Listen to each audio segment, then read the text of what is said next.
Hello दोस्तों, कैसे हैं आप सब। आज की हमारी कहानी है खानदान। अगर अच्छी लगे तो चैनल को लाइक शेयर और सब्सक्राइब करना ना भूलें।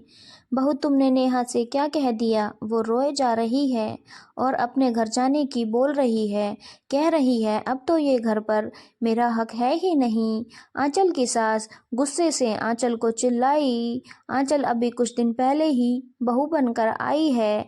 सास मीना जी का गुस्सा देख वो डर गई। बोली, कुछ नहीं माँ जी, मैंने दीदी से कुछ नहीं बोला, बस दीदी मेरी साड़ी मांग रही थी। बोली, उन्हें यही चाहिए तो मैंने कहा आप दूसरी पसंद कर लो। ये मेरे माँ ने बड़े प्यार से अपने हाथों से बनाई थी मेरी शादी के लिए।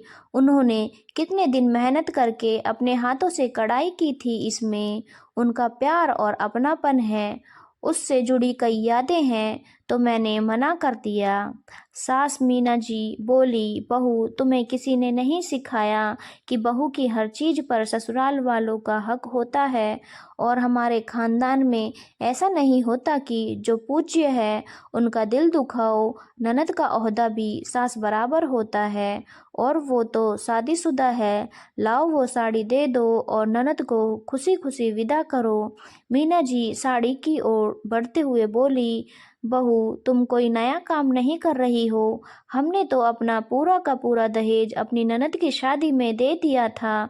तुम्हारी दादी सास बोली, अब इतने पैसे कहाँ से खर्च करेंगे, पैसा तो तुम्हारे ही काम आएगा, इसीलिए तो एक एक चीज दे दी थी मैंने। जबकि मेरे पिताजी और माँ ने जैसे तैसे करके दहेज इकट्ठा किया था कि बेटी को कोई तकलीफ नहीं हो, और मैंने बिना सामान गुजारा किया। फिर धीरे धीरे सामान इकट्ठा करने में आधी जिंदगी गुजर गई, और एक तुम हो जो एक साड़ी में कंजूसी कर रही हो।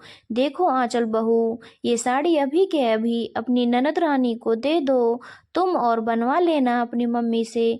आंचल बोली, माँ जी बात वो नहीं है, अब तो माँ को इतना दिखता भी नहीं है, वो तो बना नहीं पाएंगी। और दूसरी बात, अगर खानदान में कुछ गलत हो रहा है तो उसको बदलना भी जरूरी है।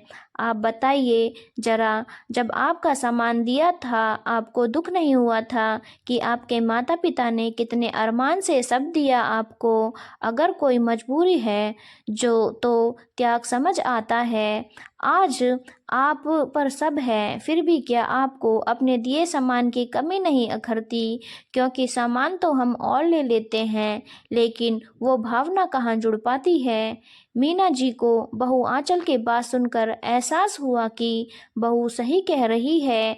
आज तक उन्हें ये बात कचोटती है। जब भी वो अपनी ननद के घर जाती हैं तो सामान देखकर दिल उदास सा हो जाता है। उससे जुड़ी सब यादें दिल में उभर आती हैं। उस पीड़ा को मैं ही जानती हूँ, और आज मैं भी अपनी बहू के साथ वही कर रही हूँ जो मेरी सास ने मेरे साथ किया। वो बोली, हाँ बहू, कुछ बातें रोकना जरूरी है।